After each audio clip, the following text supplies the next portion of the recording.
Hello বন্ধুরা, আশা করছি সবাই ভালো আছেন। নতুন আরেকটা ভিডিওতে আপনাদেরকে স্বাগত। এখন শীতকাল চলছে। এই শীতকালীন বিভিন্ন সবজির মধ্যে অন্যতম একটা সবজি হচ্ছে শিম। তো অনেক মানুষ যারা গ্রামে থাকে বা ইভেন যারা শহরেও থাকে তারাও ছাদের উপরে হোক বা যেভাবে হোক শিমের বিচি লাগিয়ে শিমের চাষ করেন।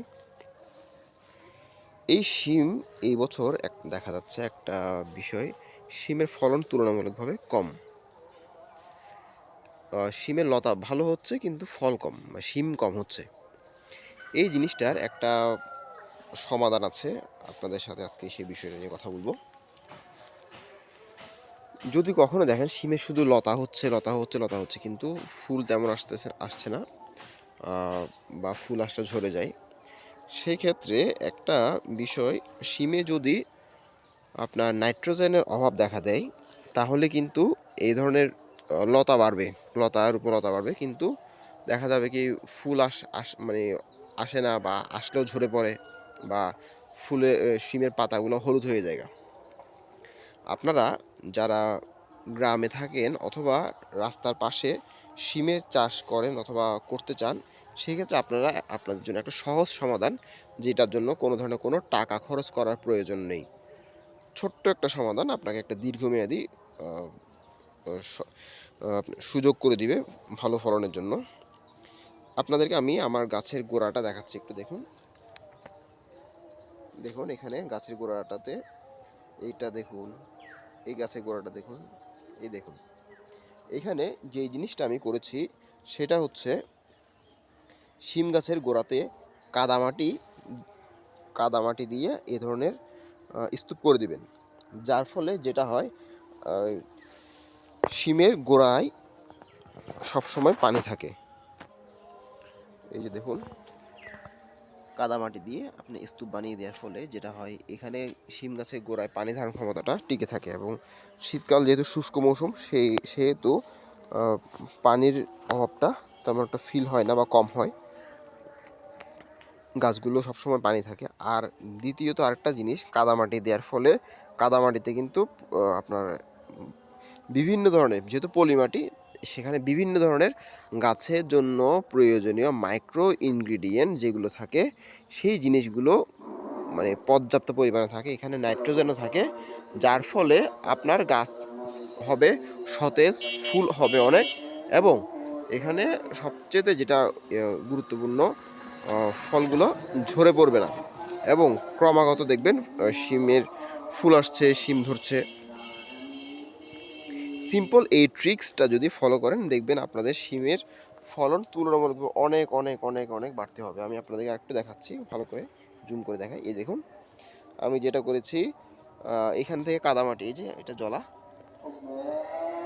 এই জলা থেকে কাদামাটি নিয়ে এই রাস্তার পাশে এই শিম গাছগুলোর গোড়ায় আমি দিয়ে দিয়েছি। এখানে 2, 4, 6, 7টা স্তূপ আছে, 7টা আছে। দেখুন 7টার মাথা থেকে কি পরিমাণ শিম আসতে শুরু করেছে, একটু দেখুন।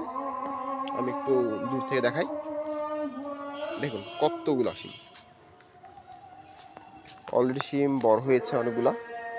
এই আপনাদের একটু দেখাই, যেমন দেখুন এদিকে, এই যে রাস্তার পাশে এই জমিটুকুও ফেলে না রেখে, রাস্তাটাকে আরও জমি না, সরকারি জমি, সেখানে চাষবাস করলেও এই এই জিনিসটা কিন্তু একটা অর্থনৈতিক কন্ট্রিবিউশন আছে। যদি আমি এখান থেকে কিছুটা সবজি উৎপাদন করতে পারি, তাহলে আমার এই সবজিটা কেনার জন্য কিন্তু বাজারে যাওয়ার প্রয়োজন নেই। আর যখন আমার এই সবজি কেনার জন্য বাজারে যাওয়ার প্রয়োজন নেই, তাহলে এই সবজি কেনা বাবদ যেই টাকাটা, সেটা আমার থেকে যাচ্ছে। এবং অন্যদিকে বাজারে এই সবজিটার আমি যতটুকু কিনি না, সেই পরিমাণ সবজির অন্তত ঘাটতি হচ্ছে না, তাহলে আমার জায়গায় অন্য কেউ এই সবজিটা কিনতে পারবে। এইভাবে আমরা যদি আমাদের আশেপাশে রাস্তার পাশে দেখুন, একদম যেটা পরিত্যক্ত জমি বা যে কোনো প্রয়োজনই হয় না, ইউজলেস, সেই ধরনের জমিগুলোকে যদি আমরা কাজে লাগাই, তাহলে দেখা যাবে আমাদের দৈনন্দিন যেই পুষ্টির চাহিদা তার একটা বড় অংশ কিন্তু আমরা এইভাবে সংগ্রহ করতে পারি। একবার লাগিয়ে দিয়েছি, এখানে কোনো পানি দেওয়ার প্রয়োজন নেই, গাছ অটোমেটিক্যালি তার মতো করে বাড়ছে এবং এবং যেটা গাছ তার মতো করে ফল দিচ্ছে, শুধু সময় সময় গিয়ে শিমটুকু ছিঁড়ে আনাই কাজ। এইভাবে যদি আমরা করতে পারি তাহলে আমাদের সবারই কিন্তু কিছু না কিছু সবজি ঘরে আমরা উৎপাদন করতে পারি। এবং এই জিনিসটা খেয়াল করুন, আমি একজন মানুষ করছি, এইভাবে যদি দেশের অন্ততপক্ষে 70-80% মানুষও যদি কিছু না কিছু উৎপাদন করে তাহলে দেশে কখনো খাদ্যের ঘাটতি হয় না, আর খাবারের কোনো অভাব হবে না। সবাই ভালো পুষ্টিকর খাবার এবং বিষমুক্ত সবজি খেতে পারবে।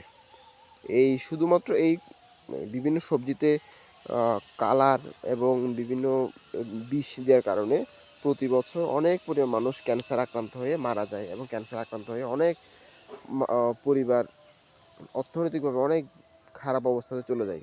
কিন্তু আমরা যদি নিজেদের সবজিটা নিজেরাই উৎপাদন করতে পারি, কিছুটা, বেশি না হোক না কি, অল্পটা হোক, তাও দেখা যায় কি আমরা অর্থনৈতিকভাবেও ভালো থাকি, স্বাস্থ্যর দিক দিয়েও ভালো থাকি। তো বন্ধুরা, আপনাদেরকে আমার সুন্দর ঢেঁড়স গাছের ফুলের ছবি দিয়ে আজকে ভিডিওটা এখানে শেষ করছি। দেখুন কি সুন্দর একটা ফুল,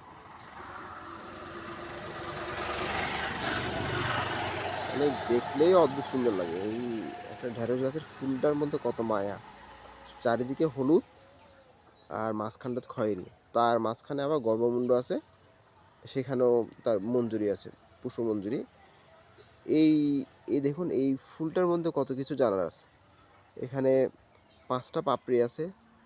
এই ফুলটার যে কালারটা এত ডিপ কালার, এইটা ডিপ কালার হওয়ার একটা বড় কারণ হচ্ছে এই ডিপ কালারগুলো আপনার পতঙ্গ বা পোকামাকড় এদেরকে আকৃষ্ট করে, যার ফলে পোকামাকড় যখন এখানে মধু খাওয়ার জন্য বসে তখন এই যে দেখুন প্রজাপতি একটু উঠছিল, এই পোকামাকড়ের পায়ের সাথে এই ধরনের এই পরাগরেণুগুলো লেগে যায়, যে আমি আঙুল দিয়ে দেখাচ্ছি, এই পরাগরেণুগুলো লাগার ফলে সেই পরাগরেণু যখন আবার অন্য ফুলে বসে, অন্য ঢেঁড়স ফুলে বসে, তখন এইভাবে তাদের পরাগায়ন হয় এবং এই ফুলটা একটা ফলে পরিণত হয়।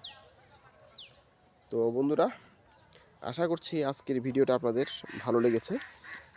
তথ্যবহুল একটা ভিডিও ছিল। যদি আপনাদের ভিডিওটা ভালো লেগে থাকে তাহলে অবশ্যই আমার সাথে থাকবেন।